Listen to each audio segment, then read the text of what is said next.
على فكره والد زيزو اتكلم وقعد مع مسؤولين في نادي الاهلي ليهم قرار، قعد معاهم وقال لهم ما عنديش اي مشكله ان زيزو يمضي في نادي الاهلي.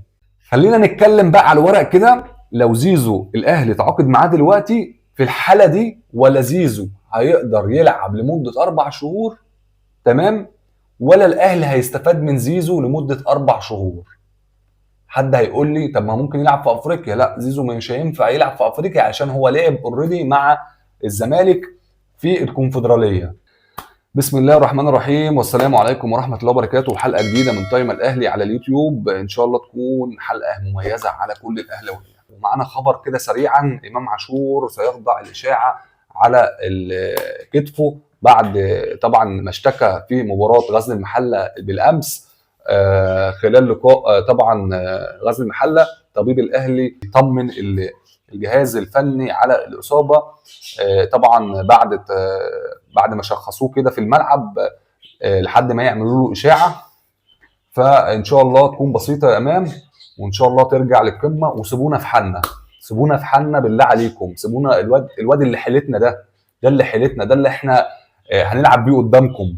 يعني سيبونا. يعني انتوا معاكم لعيبه وجبتوا لعيبه جامده وجبتوا 4 صفقات جامدين جدا وحاجه ماشيه معاكم حلاوه، وبتعدوا مباراه زي مباراه فاركو كده 1-0 بلطشه كده من المدافع، وعديتوا المباراه. فسيبونا في حالنا بالله عليكم، وسيبوا امام في حاله. ما تتكلموش عليه تاني، احنا مش عايزينكم تتكلموا عليه تاني. سيبوا الراجل ما بيفكرش في حد فيكم تاني. الراجل مركز دلوقتي في الملعب وخد بنصيحه دونجا. فبالله عليكم سيبونا في حالنا. ان شاء الله تكون بسيطه يا امام عليك. وطبعا اشرف داري خلاص بيتعافى من الاصابه، وان شاء الله يرجع ويلحق مباراه الزمالك. وكمان ياسر ابراهيم واشرف داري وطبعا وسام ابو علي رجعوا التدريبات الجماعيه، وان شاء الله يكونوا موجودين. وخلاص علي معلول برضو جاهز بنسبه 100% ان هو يشارك في المباراه، وان شاء الله يكون بدايته من المباراه بتاعه الاسماعيلي عشان يريحنا من كريم الدبيس شويه والشلل اللي احنا بقينا فيه. فان شاء الله تكون بدايه من المباراه بتاعه الاسماعيلي اللي جايه، بروفا لمباراه الزمالك ان شاء الله، اللي يكون هتكون يوم 22 2 هتكون يوم السبت ان شاء الله.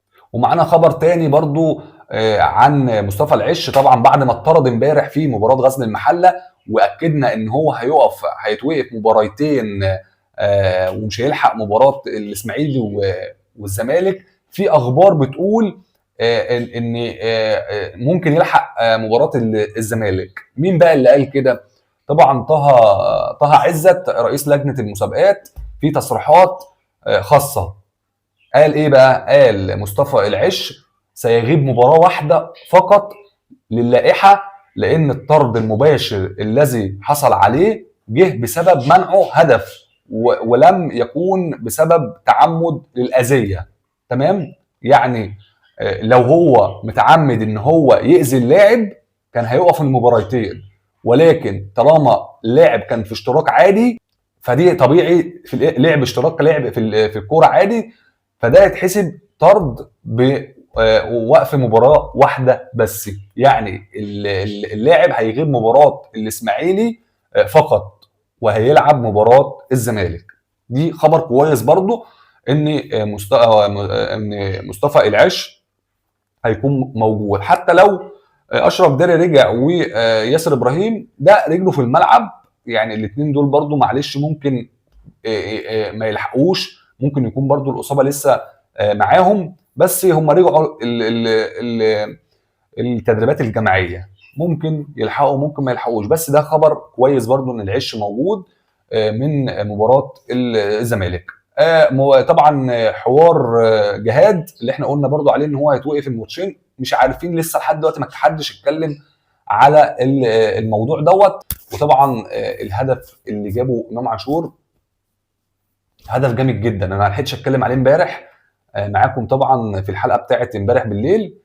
فامام عاشور من افضل اللعيبه اللي دماغها كويسه جدا على فكره.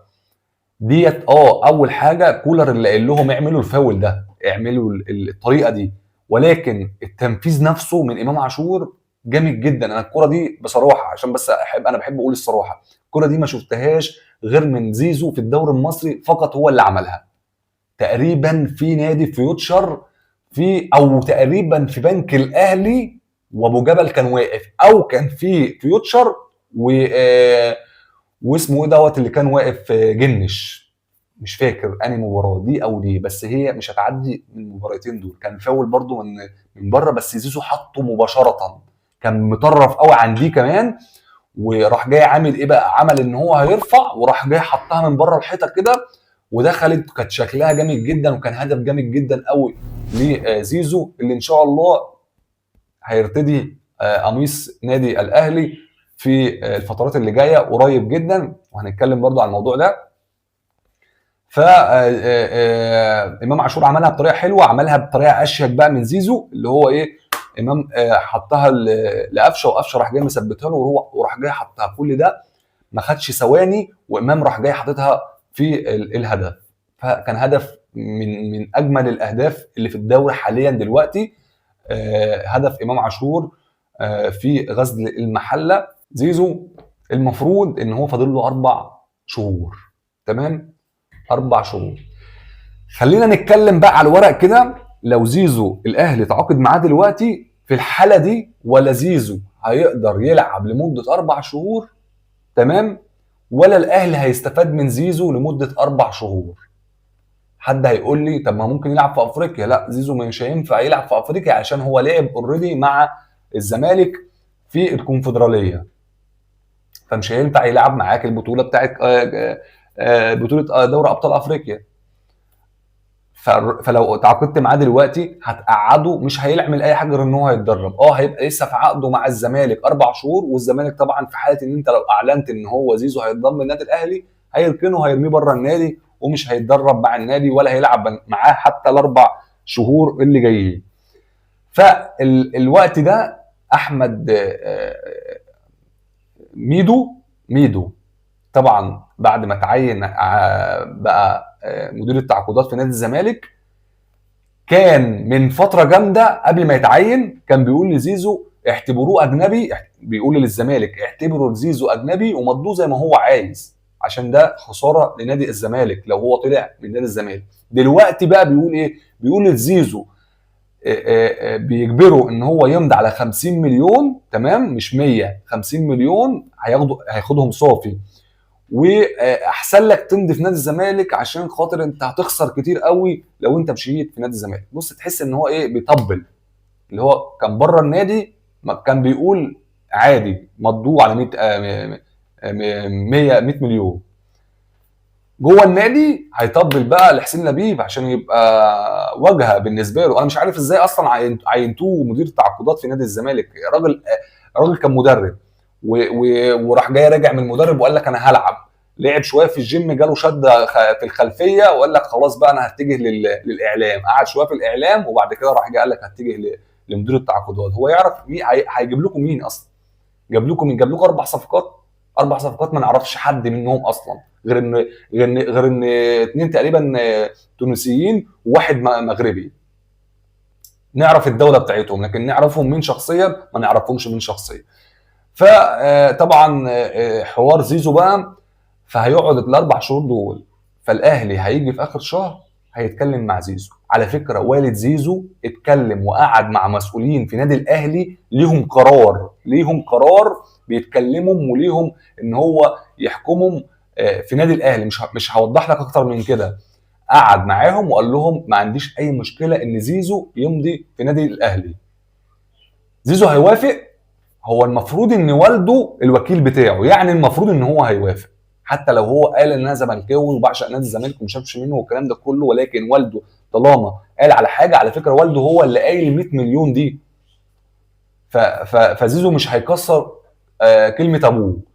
فهو طالما والده قعد مع مسؤولين في نادي الاهلي اتفقوا على كده ان هو خلاص الراجل هيقعد ال4 شهور دول عشان يستفاد باللعب مع نادي الزمالك، وبعد كده في اخر ال4 شهور الاهلي هيتعاقد معاه في بدايه التعاقدات اللي هتفتح في بدايه كاس العالم 2025. خدوا كلامي ده بقى، عشان لما اخد لكم سكرين كده في الفيديو دوت واقول لكم اللي كلامي ده صح، يبقى محدش يتكلم معايا ولا يقول لي حاجه في التعليقات. زيزو بنسبه 99%، هسيب لكم ال 1% ده، بنسبه 99% اهلاوي في شهر 6 اللي يلعب في كاس العالم الانديه. على فكره الاهلي بيلعب بالنقطه دي اللي هي ايه، كاس العالم الانديه بيغري بيه اي حد. اشرف بن شرقي على فكره مليار في الميه، اشرف بن شرقي جاي نادي الاهلي مخصوص عشان يلعب في كاس العالم بالنسخه دي. على فكره كاس العالم ده مش هيتلعب الا كل 4 سنين، كل 4 سنين زيه زي المنتخبات. فبالنسخه ديت فهتبقى افضل نسخه بالنسبه لاي لاعب يلعبها. فكل اللعيبه بتيجي للنقطه دي. فزيزو ممكن يخش له من الحته دي. وعلى فكره زيزو لو جه الاهلي هيجي عشان الحته دي، عشان يتشاف اكتر. فبنسبه 99% زي ما احنا قلنا ان زيزو هيكون موجود في نادي الاهلي قبل كاس العالم الانديه 2025. انا خلصت الحلقه بتاعت النهارده، ان شاء الله انتظرونا في حلقه بكره